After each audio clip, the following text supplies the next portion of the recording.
January 15th, 1985, 11:23 p.m.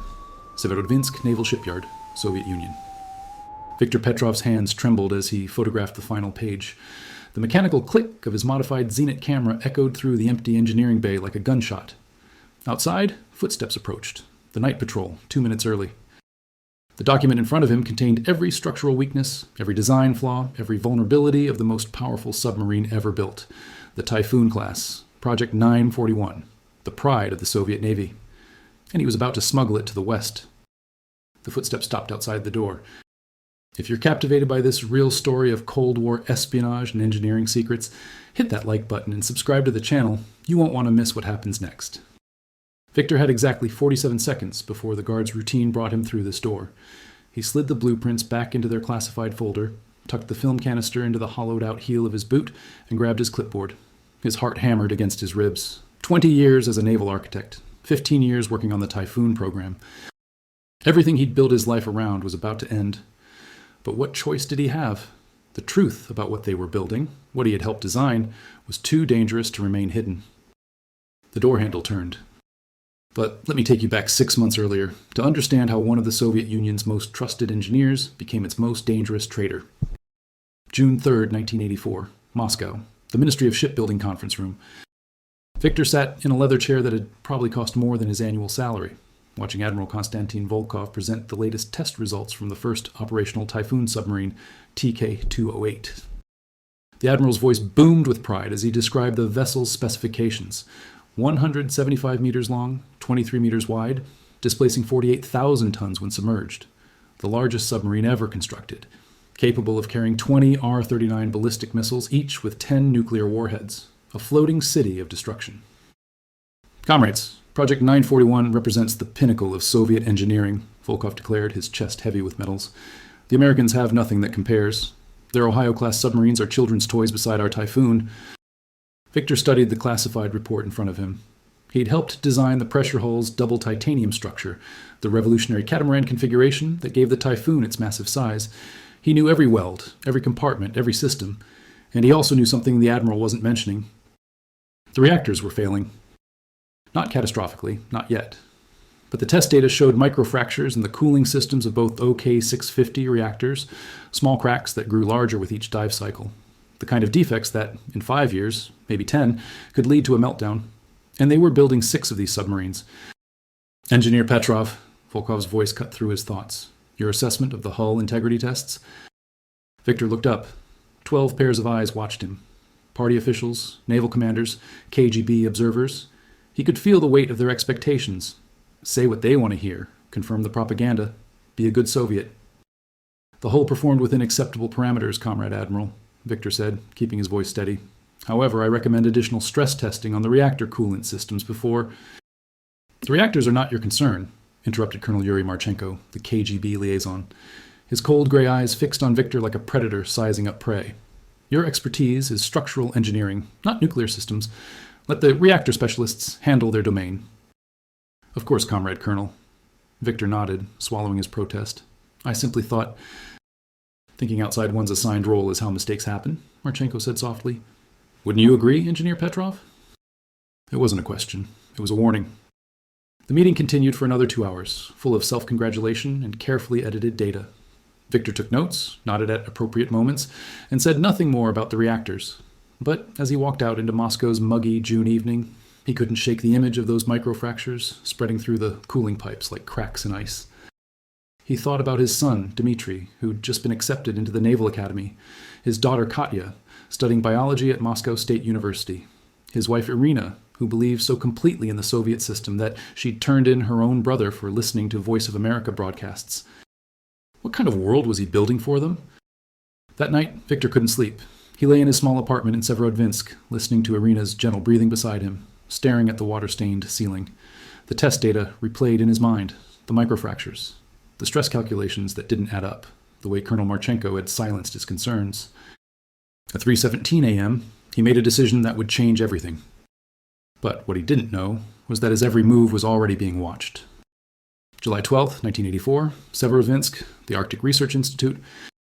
Victor arrived at the institute under the pretense of consulting on cold water hull materials. In reality, he'd come to meet Dr. Alexei Sokolov, an old friend from his university days who now worked in metallurgy research. More importantly, Alexei had access to independent testing facilities, away from the military's oversight. They met in a basement laboratory, surrounded by spectroscopy equipment and sample metals. Alexei, a thin man with thick glasses and perpetually ink-stained fingers, studied the data Victor had smuggled out. "These fractures," Alexei whispered, holding the papers up to the light. "Victor, this is worse than you described. Look at the propagation rate. Under sustained pressure cycles, these cracks could compromise the entire cooling system within 36 to 48 months.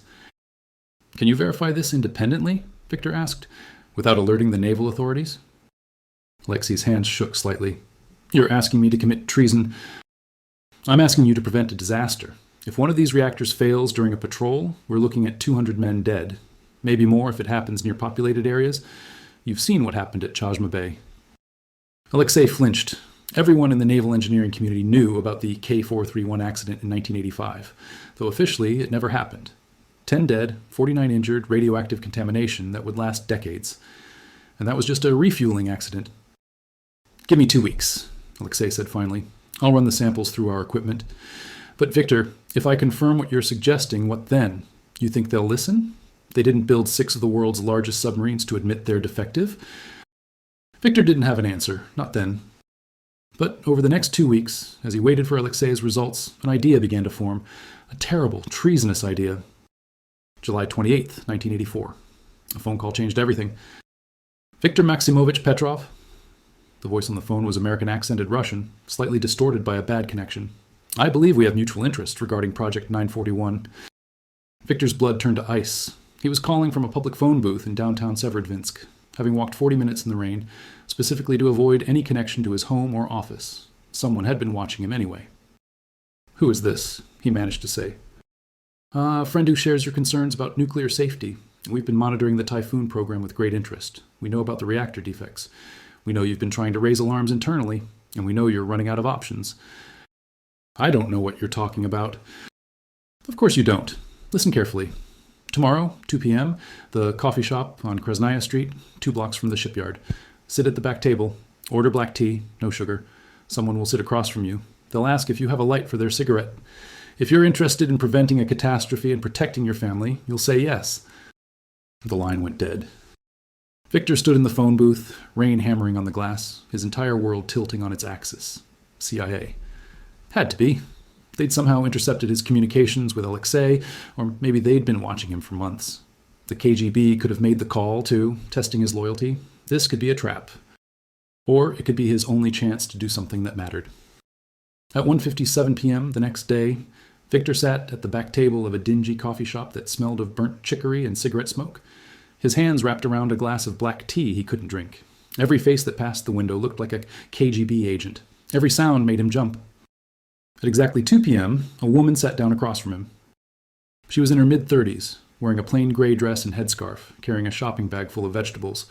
She could have been any Soviet housewife running errands, except for her eyes, sharp, calculating, missing nothing. "Do you have a light?" she asked in perfect Russian, pulling out a cigarette. Victor's mouth was dry. This was the moment. Say no, walk away, pretend this never happened. Go back to his safe, quiet life of designing submarines that might kill their crews. Or say yes, and step into a darkness he couldn't imagine. "Yes," he heard himself say. He didn't have a lighter. She knew that. The word was the signal. "My name is irrelevant," she said quietly, leaning forward. "What matters is that we both want to prevent a nuclear disaster. The Typhoon submarines have critical flaws. Your government won't acknowledge them. Ours would like to understand them, not to attack the Soviet Union, not to gain military advantage, to prevent an accident that could trigger a war." "How did you find me?" "You're not as invisible as you think, Viktor Maximovich. You've been checking out books on nuclear safety protocols, requesting data from other projects, talking to Dr. Sokolov about metallurgical testing. Someone who didn't care about his work wouldn't take those risks." "And if I refuse?" She shrugged. "You go back to your life. We find another source. And in 3 to 5 years, when a Typhoon reactor fails on patrol, 200 Soviet sailors die. Maybe it happens under the Arctic ice, maybe near Norway, maybe off the American coast. Depending on where it happens, it could be seen as an act of war. Your leaders might feel compelled to respond. Our leaders might feel threatened." And then she let the implication hang. Victor stared at his tea. "What do you want from me?" "Everything. Complete documentation of the reactor systems, hull design, weapon systems, navigation, communications, every flaw you've identified, every weakness. We need to understand what we're dealing with. That's impossible. Those documents never leave the secure facilities. The security protocols are designed by humans. Humans make mistakes. Humans get tired, cut corners, trust people they shouldn't. She slid a small package across the table, wrapped in newspaper. Inside is a modified camera. Looks exactly like a standard ZAF. E-Night E. Even takes normal photographs, but there's a special film compartment. You'll also find instructions for dead drops, safe contact protocols, and emergency procedures. I have a family. We know. Wife Irina, son Dmitri, daughter Katya. If you cooperate with us, if this operation is compromised, we have extraction protocols, we can get you and your family out. To America? My wife would never agree. She's a true believer. The woman's expression softened slightly. Then you have a choice to make, Viktor Maximovich. Your family's comfort, or potentially hundreds of lives. There are no good options in this work, only less terrible ones. She stood up, leaving her cigarette unlit on the table. The camera is a gift either way. If you decide you want to use it, there's a loose brick in the wall behind the Severodvinsk post office, third from the left at ground level. Leave a chalk mark on the lamppost across the street when you've made a deposit. Someone will collect within 24 hours. And if I go to the KGB, then you're a hero of the Soviet Union and we lose an asset. But the reactor defects don't go away. The submarines don't become safer. And when the disaster happens, you'll know you could have prevented it. She picked up her shopping bag. Think about it, but don't think too long. We're running out of time. She walked out into the gray afternoon, just another shopper heading home. Victor sat there for another 20 minutes, staring at the newspaper-wrapped package. The weight of it felt immense, like it contained something far heavier than a camera. What she didn't tell him, what he wouldn't learn until much later, was that the CIA had been planning this operation for 18 months. They'd identified him as a potential asset based on psychological profiles, work patterns, and a careful analysis of his personality. They knew he was idealistic, troubled by ethical concerns, proud of his engineering work, but increasingly disillusioned with how it was used. They'd crafted this approach specifically for him. The woman wasn't CIA, she was GRU, Soviet Military Intelligence, but she'd been a triple agent for 6 years. She had her own reasons for betraying her country, reasons Victor would never know. The game he was entering was far more complex than he could imagine. August 15th, 1984, Severodvinsk Naval Shipyard, Building 402. Victor stood in front of the secure vault, his security badge in hand, his heart pounding so hard he was certain the guard could hear it. He'd been here hundreds of times. Today felt different because it was different. Today, the modified camera was hidden in his briefcase, disguised as a standard-issue calculator. Working late again, Engineer Petrov? The guard asked, checking his credentials against the logbook. The TK-20 hull analysis won't write itself, Corporal Volkov? Victor managed a tired smile. My wife says I'm married to these submarines. The guard laughed. My wife says the same, though at least your mistress is classified. He waved Victor through. The vault contained hundreds of documents, design specifications, test results, modification orders, safety reports. Victor had legitimate access to most of them. Getting them photographed without anyone noticing was another matter entirely. He'd planned this carefully. Security cameras swept the room every 90 seconds. There was a blind spot near the filing cabinets on the east wall, but only for 23 seconds of each cycle. He'd need to photograph documents in that window, then move them back before the camera swept past again. He pulled the TK-20 hull stress analysis, his legitimate reason for being here, and several other files, including the reactor system specifications he wasn't supposed to access. The camera looked exactly like a calculator.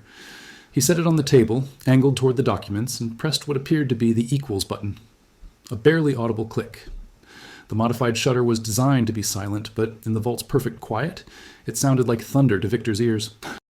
He photographed 15 pages in the first session. His hands shook so badly on the last 3 that he wasn't sure they'd be readable. Over the next 4 months, Victor made 17 trips to the vault. He photographed 237 pages of classified documents, reactor specifications, hull stress calculations, weapon system layouts, navigation protocols, emergency procedures, and most importantly, his own detailed analysis of every flaw he'd identified. The reactor cooling system defects that could lead to catastrophic failure. The hull design issues that made the submarine more vulnerable to depth charges than the specifications claimed. The communication systems that could be jammed with relatively simple technology. The ballistic missile launch sequences that had a 0.3% failure rate. Small, unless you're talking about nuclear weapons. Each time, he left a chalk mark on the lamppost. Each time the film disappeared from the loose brick behind the post office, each time he went home and held his wife and children a little tighter, knowing he was betraying everything they believed in. But what Victor didn't know was that by October 1984, the KGB was watching him. October 7th, 1984, Moscow, KGB headquarters, Lubyanka. Colonel Yuri Marchenko reviewed the surveillance photos spread across his desk, Viktor Petrov entering the coffee shop, Viktor Petrov near the post office, Viktor Petrov working late at the shipyard, far more often than usual. "He's been careful," said Major Dmitry Kuznetsov, Marchenko's deputy. "No direct contact since the initial meeting. Dead drops only. Professional tradecraft." "Too professional for an engineer with no intelligence training," Marchenko observed. "The CIA trained him well, or his handler did." "Do we move on him?" Marchenko lit a cigarette, studying the photos. "Not yet. If we arrest him now, we get one traitor. If we watch him, we might get his entire network. Let him run. Monitor every document he accesses. Feed him some information that's accurate but not critical. See where it goes. And if he compromises vital secrets? The Typhoon program has redundancies. If the Americans learn about their reactor defects, so what? They can't exploit them without starting a war. But the intelligence network that recruited Petrov, that's valuable. That's worth the risk." What Marchenko didn't know was that the CIA had anticipated this response. They'd deliberately made Victor's tradecraft slightly imperfect, slightly noticeable, because they wanted the KGB to watch him. They wanted the KGB to feed him information. The game had layers within layers. November 23rd, 1984, Severodvinsk Victor's apartment. Victor came home at 11 p.m. to find his wife still awake, unusual for her. Irina sat at the kitchen table, a cup of cold tea in front of her, her face pale. "Where were you?" she asked quietly. "Working. You know the schedule for the TK-20 commissioning?" "Don't lie to me." Her voice was flat, emotionless. "A woman came to see me today, from the committee. She asked questions about you, about your work habits, your friends, whether you'd been acting strangely." Victor's blood turned to ice. "What did you tell her?" "The truth. That you're a dedicated Soviet citizen, a loyal party member, that you work too hard and spend too much time worrying about things that aren't your concern." Irina looked up at him, and he saw something in her eyes he'd never seen before, doubt. "But Victor, why are they asking? What have you done?" He could tell her, right now, confess everything, beg her to understand. They could potentially still get out. The CIA had promised extraction protocols. But he looked at his wife's face, at the photo of Dmitri in his naval cadet uniform on the wall, at Katya's biology textbook stacked on the counter. They were Soviet, completely, utterly. To ask them to abandon everything they believed in, to become traitors to their motherland, to live in exile in America. "I haven't done anything wrong," he said instead. "You know how it is. The Typhoon program is the most important naval project in decades. Of course, they're paranoid about security. They're probably interviewing everyone's families." Irina wanted to believe him. He could see it in her face. "Promise me, Victor. Promise me you're not involved in anything dangerous." "I promise." The lie came easily now. He'd been lying for months. But that conversation changed everything. The KGB was closing in. He had maybe weeks, maybe days. He needed to get the most critical information out while he still could. The complete reactor specifications, the full structural analysis, everything that could prevent the disaster he'd been warning about. Which brought him to January 15th, 1985, back to where we started. January 15th, 1985, 11:23 p.m., Severodvinsk Naval Shipyard. The guard opened the door to the engineering bay. Victor stood casually, clipboard in hand, as if he belonged there. "Oh, Petrov. Didn't know anyone was working tonight." "Last-minute calculations for tomorrow's committee meeting," Victor said, gesturing to the papers spread on the table, all of them legitimate, all of them carefully positioned to hide the classified documents he'd just photographed. "You know how Admiral Volkov is about precision." The guard grunted. "True enough. Don't work too late. Building closes at midnight." 10 more minutes. Thank you, Corporal." The guard left. Victor waited until his footsteps faded, then carefully packed the classified documents back into their folder.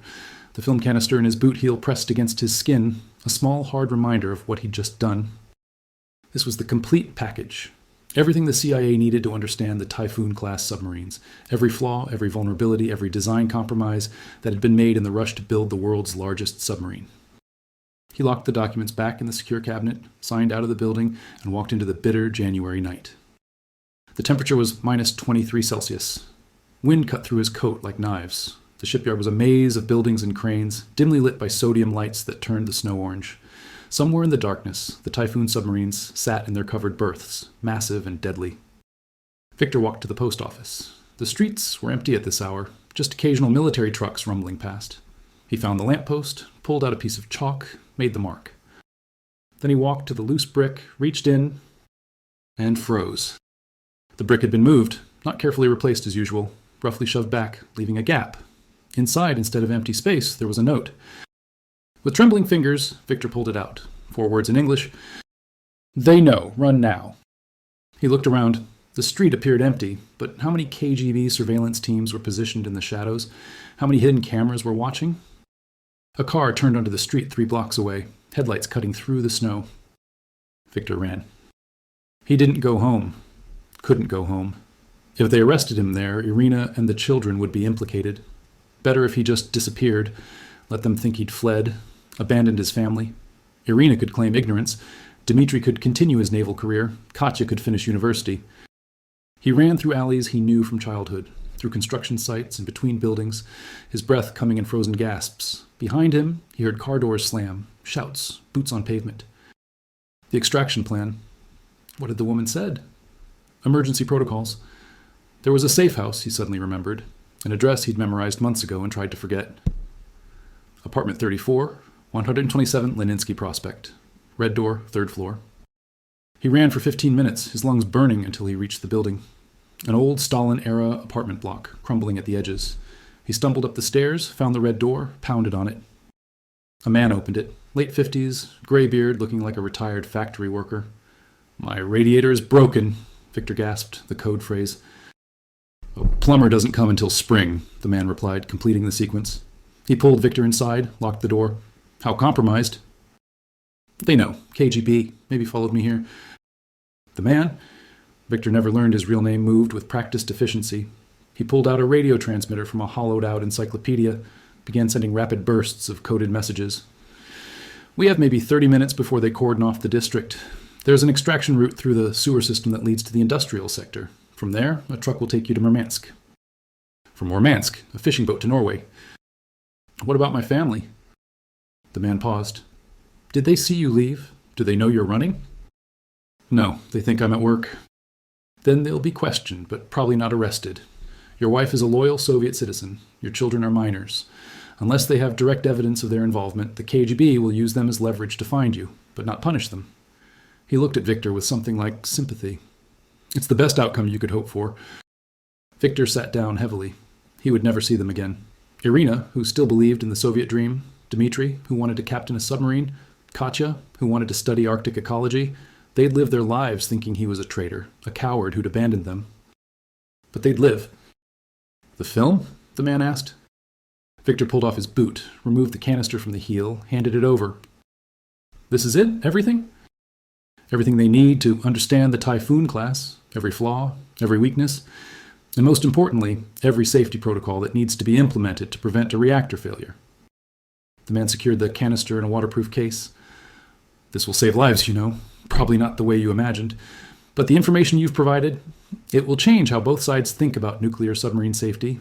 Sometimes preventing a war is about making sure everyone understands the real risks." Outside, sirens wailed, getting closer. "We need to move," the man said. The journey that followed was a blur of tunnels, vehicles, safe houses, and terrified waiting. Victor spent 3 days hidden in a fishing boat's hold, breathing air that reeked of dead fish, listening to Soviet patrol boats pass within meters. He spent a week in a Norwegian intelligence debriefing facility, answering the same questions over and over. And then he was in America. March 3rd, 1985. CIA headquarters, Langley, Virginia. Victor sat across from Deputy Director Thomas Morrison, a thin man with wire-rimmed glasses, who looked more like a librarian than a spy master. Between them lay printed copies of the photographs Victor had taken. Hundreds of pages of Soviet submarine specifications, now translated, analyzed, and verified. The debriefing had lasted 6 weeks. 6 weeks of answering questions, clarifying technical details, explaining the organizational structure of the Soviet naval design bureaus. 6 weeks of living in a safe house in rural Maryland, watching American television without understanding the commercials, eating food that tasted wrong, sleeping in a bed that felt foreign. "You did good work, Mr. Petrov," Morrison said. "The intelligence you provided is extraordinary. The reactor defect analysis alone could prevent a catastrophic accident. The structural specifications give us insights into Soviet submarine construction that we've been guessing at for years. Victor looked at the documents spread across Morrison's desk. Each page represented hours of risk, moments of terror, the systematic betrayal of everything he'd been raised to believe in. And now they were just papers on a desk, data to be analyzed by strangers. "Will you share it with them?" Victor asked. "The safety information? The reactor defects?" Morrison was quiet for a moment, choosing his words carefully. "Through unofficial channels, yes, we have contacts. Scientists who correspond with Soviet scientists, engineers who attend international conferences, academic journals that get read on both sides. We'll pass sanitized versions of your findings to Soviet naval engineers we know are concerned about safety. Not through official channels. That would compromise you further. But there are ways to ensure the information reaches people who can act on it." "How can you be sure they'll listen?" "We can't," Morrison admitted. "That's the frustrating thing about this work. You provide the information, but you can't control what people do with it. Some Soviet engineer might read your analysis and dismiss it as American propaganda, or they might recognize the truth in it and push for changes. We provide the seeds. We can't control whether they grow." "And my family?" Morrison opened a folder, slid several photographs across the desk. Victor's hands trembled as he picked them up. Irina, leaving their apartment building, her face hard and bitter. Dmitri, in civilian clothes, carrying books, university textbooks, not naval manuals. Katya, sitting on a bench with friends, laughing at something. "Your wife divorced you 3 weeks ago, in absentia, state-sanctioned. Your son withdrew from the Naval Academy, said he couldn't serve knowing his father was a traitor. Your daughter transferred to Moscow State University, different program, trying to distance herself from the family name. They're being watched, but not prosecuted. Your wife has been quite vocal about your betrayal." Victor studied the photos. They looked healthy, stressed certainly, but alive, free. That had to be enough. "The KGB questioned them extensively," Morrison continued. "Your wife was able to convince them she knew nothing. The separation of your work life from your home life, that actually helped her. She could honestly say she never saw classified documents, never knew what you were really working on. Your ideological reliability ratings were higher than hers, ironically. Made it believable that you'd fooled her, too." "She'll never forgive me." "No," Morrison agreed. "She won't. Neither will your children. They'll live their lives believing you abandoned them for money or ideology or cowardice. We can't tell them the truth without endangering them further." Victor set the photos down carefully. "What happens now?" "Now we give you a new life. Victor Peterson, Canadian immigrant, mechanical engineer. We've created a complete backstory. Birth certificate, school records, employment history. You grew up in Toronto, worked in Montreal, moved to the U.S. for better opportunities. There's a job waiting for you at a private defense contractor in Arlington. They do consulting work for the Navy, submarine systems analysis. Your insights will be valuable, but everyone will think you're just exceptionally good at your job." "And if the KGB finds me?" "They won't stop looking," Morrison said honestly. "Defectors are embarrassments. The Soviet system doesn't forget. But you'll have protection, regular security checks, a panic button in your apartment, new identity documents if we need to move you. We take care of our assets, Mr. Petrov." "I'm not your asset anymore. The operation is over." Morrison smiled slightly. "In this business, operations are never really over. You'll be debriefed periodically as new questions arise. You might be asked to analyze new intelligence, provide context on Soviet procedures, but the dangerous part is finished. Now you just have to figure out how to live with what you've done." Victor looked at the photos of his family one more time. "How do people do that? Live with it?" "Some don't," Morrison said quietly. "Some defectors drink themselves to death. Some fall into depression. Some find purpose in their new lives, convince themselves it was worth it. There's no manual for this, Mr. Petrov. You'll have to figure out your own way. We can arrange for you to send them money, anonymously. Make sure they're taken care of financially. We can't offer more than that without endangering them." "I understand." Morrison stood, extended his hand. "For what it's worth, you made the right choice. The hard choice, but the right one." Victor shook his hand, but didn't feel comforted. Right choices shouldn't feel like this. The next 15 years were a strange kind of purgatory. Victor now, he had to remember that, learned to navigate American life like an actor playing a role. He mastered English, though he never quite lost his accent. He learned about baseball and Thanksgiving and how to small talk about weather and traffic. The defense contractor job was real, if carefully orchestrated. He worked alongside American engineers who genuinely valued his insights into submarine design.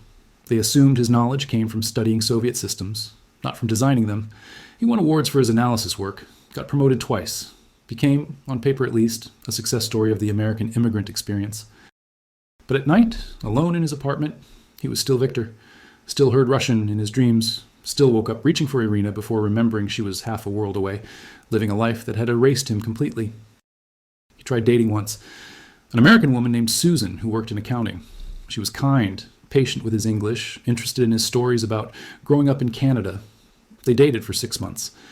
But every time she asked about his family, every time she suggested he should call his parents or siblings, he had to lie.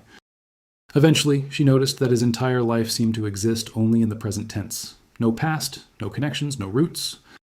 She ended it gently. "You're a good man, Victor, but you're not really here. Part of you is always somewhere else." She was right. Part of him would always be in Severodvinsk, in the apartment with the water-stained ceiling, listening to his children laugh. The next 15 years were strange for Victor. The CIA set him up with a new identity. Victor Peterson, Canadian immigrant, mechanical engineer. He got a job at a private defense contractor where he provided consulting on Soviet submarine designs without anyone knowing why his insights were so precise. He lived alone in an apartment in Arlington, Virginia, learned English, learned to navigate American culture, made a few friends, though he couldn't tell them his real story, watched the Berlin Wall fall in 1989, watched the Soviet Union collapse in 1991, watched the world he'd betrayed simply cease to exist. Did his actions matter? It was impossible to say. The Typhoon submarines served in the Soviet and Russian navies for decades. None of them suffered the catastrophic reactor failure he'd feared. Whether that was because of improved safety protocols, or because the defects weren't as severe as he'd calculated, or because someone in the Soviet Naval Engineering Corps had quietly fixed the problems, he never knew. What he did know was this. The information he'd stolen had been shared, carefully and quietly, through a complex network of unofficial channels. Soviet engineers who'd been worried about the same defects he'd identified received anonymous tips, saw their concerns validated by mysterious analysis that matched their own findings. Safety protocols were quietly improved. Testing procedures were enhanced. Lives were saved, probably, maybe. He'd never know for certain. In 1998, 13 years after his defection, Victor received an unmarked envelope. Inside was a single photograph of a young woman in a laboratory coat, standing beside what looked like deep-sea research equipment. On the back, in Russian, someone had written, "Your daughter, marine biologist, Arctic Research Station, doing well." He didn't know who'd sent it. Probably someone in U.S. intelligence who'd felt sympathetic, or maybe someone in Russian intelligence sending a message. "We know where you are. We know you care about your family, but we're letting you all be." Either way, it meant Katya had made it. She'd survived the stigma of being a trader's daughter. She'd pursued her dreams. She was studying the Arctic waters he'd once helped build submarines to patrol. That photograph sat on Victor's desk for the rest of his life. In 2003, Victor was diagnosed with lung cancer. Too many cigarettes, too much stress, too many years breathing the air of Soviet shipyards. He died in 2004 at age 68 in a small hospital in Virginia. A few colleagues from the defense contractor attended his funeral. None of them knew who he really was. But the story doesn't quite end there. In 2012, a declassified CIA document revealed the code name of their operation to recruit a Soviet submarine engineer, Operation Deepwater. The document confirmed that intelligence provided by their asset had been crucial in understanding Soviet submarine capabilities and limitations during the final years of the Cold War. Viktor Petrov's name was never mentioned.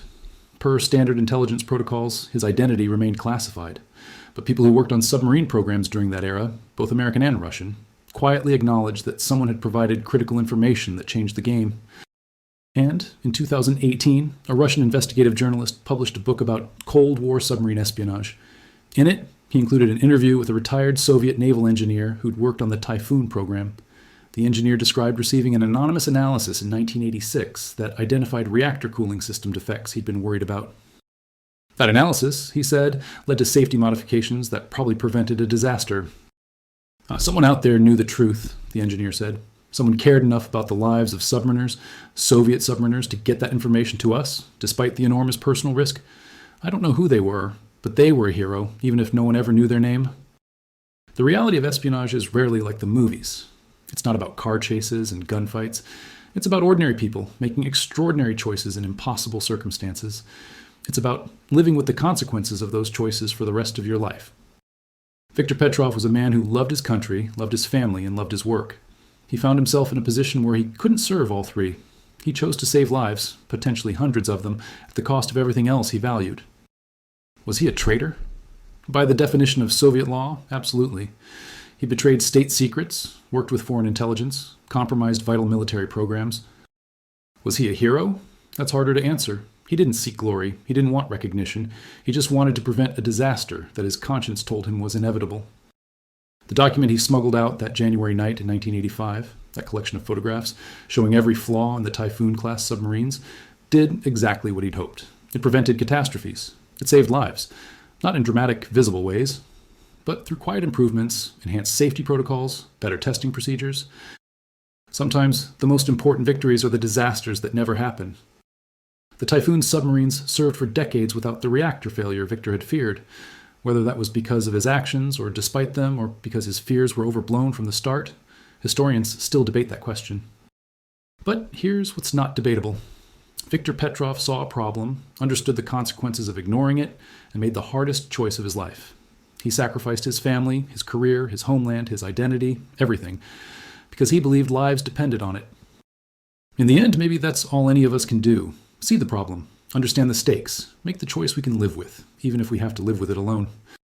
Victor lived with his choice for 19 years in exile, died with that choice in a hospital bed, in a country that wasn't his, mourned by people who never knew his real name or his real story. But somewhere in the Arctic Ocean, Russian submariners patrol in Typhoon-Class submarines with improved safety systems. They don't know why those systems were improved. They don't know about the engineer who identified the flaws, or the defector who smuggled out the proof, or the quiet channels through which that information flowed.